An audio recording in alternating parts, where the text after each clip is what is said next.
Hello, my YouTube friends. Back at you with another review. Uh, Today we are going to be doing a quick peek here at the off-grid knives Caiman XXL fixed blade. But first, in the pocket today, I was carrying my Civivi Glide Strike. I'm sorry, not Civivi, Sencut Glide Strike. Sencut, Civivi, same thing, only different. I'm sure y'all know already, but for any of those who just might not know, Sencut is budget version of CVV, which is the budget version of Wii. They all fall underneath the Wii umbrella. But yeah, this is a great knife. Really like it. Suncut, I almost cut myself there. Suncut knives are very well built for not a bad price.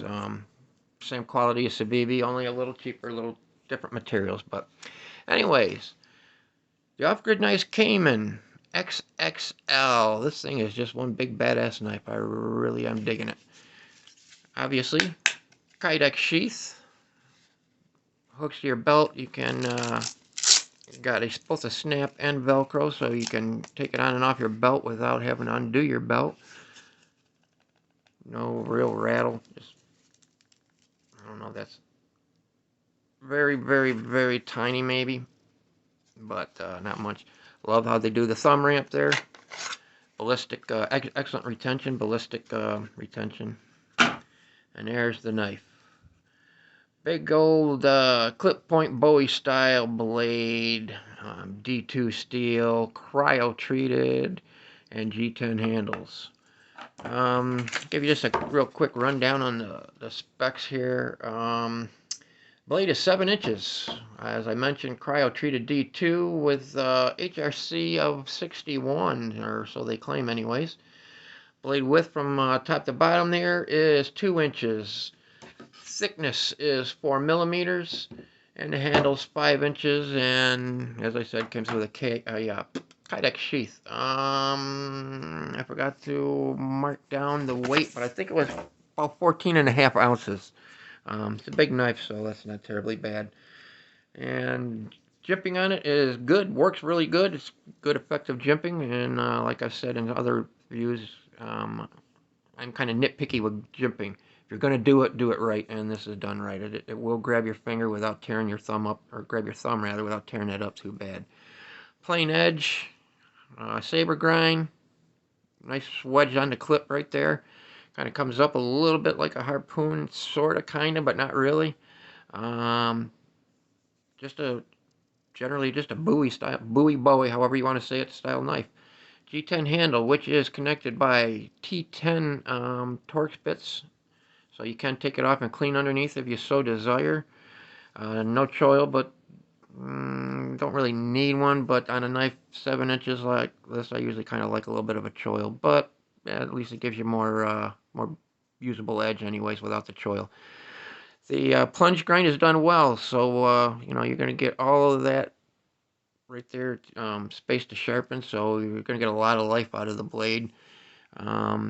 Lanyard hole in the back, full tang obviously. Overall, just a really good knife. It's very comfortable in the hand. You know, slab handles kind of sometimes they're okay, sometimes they're not. This is done well. It fills the hand good. Everything is nice and rounded along the edges, so no sharp edges. You got scallops right there, so you know, if you're doing like a chest lever grip or something, you can get down there, whatever. Um, I don't use scallops a lot on a knife this size, but they are there if you need them. They're not certainly not you know, in the way or bad. So if you don't need them, you know, it's no big deal. Better to have them and not need them than to need them and not have them. I do use them a lot more on, you know, like more of like a bushcraft knife where you're doing a little more finer details like this. This would be a decent enough chopper, being a thin blade like that, for the size. It's not a heavy, you know, go to town chopper where you're going to be able to whack down trees or anything. But for some light chopping, it should do just fine. You know, delimit branches, small trees if you need to. You know, you can split some kindling with it. I wouldn't go too thick. It's not a real super thick blade, so I wouldn't want to go too crazy on batoning anything big or anything with a lot of knots and twisted grain.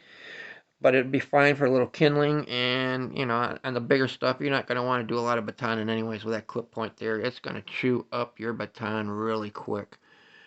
Overall, I'm really digging this knife. I just got it in here a few days ago. Really, really liking it. I can't, haven't had a chance to get out and put it to any really heavy duty wood yet, but you know, it's good for, I don't know if I can do this behind the camera. Cuts, you know, sharp, good for just general purpose, around the house type, EDC type stuff. Too big for EDC, in my opinion, I guess, you know. I guess, you know, if you live in someplace like Texas or something, I guess you could EDC it, but it's good for around the house, general tasks, cutting up cardboard boxes, you know, that type of stuff. And I'm not sure what kind of wood this is. Something from the pine family. I just don't know exactly what kind, but it's just an old board I had laying around, so you know, you could do your feather sticks or whatever. I usually do a little better than this, but behind the camera it's not real easy here. You see? Yeah, it's surprising, you know, I watch all these videos and I see people say it's hard to do this from behind the camera, and yeah, well, they're right. But yeah, there you go. Good, just general field use, all around general field use type knife. You use it, certainly be good for camp kitchen or regular at home kitchen for that matter, if that's what what you want to use. I wouldn't use this at home, I don't think, but that's just me. For camp kitchen, it'd be great. Just an all-around good knife. I really enjoy it, and I'm glad I picked it up. It wasn't overly expensive, under $100. Good sheath, well made. I think it's worth every penny of it. That's about all I got for you for right now, though. Until the next one, stay safe, stay blessed. We'll see you.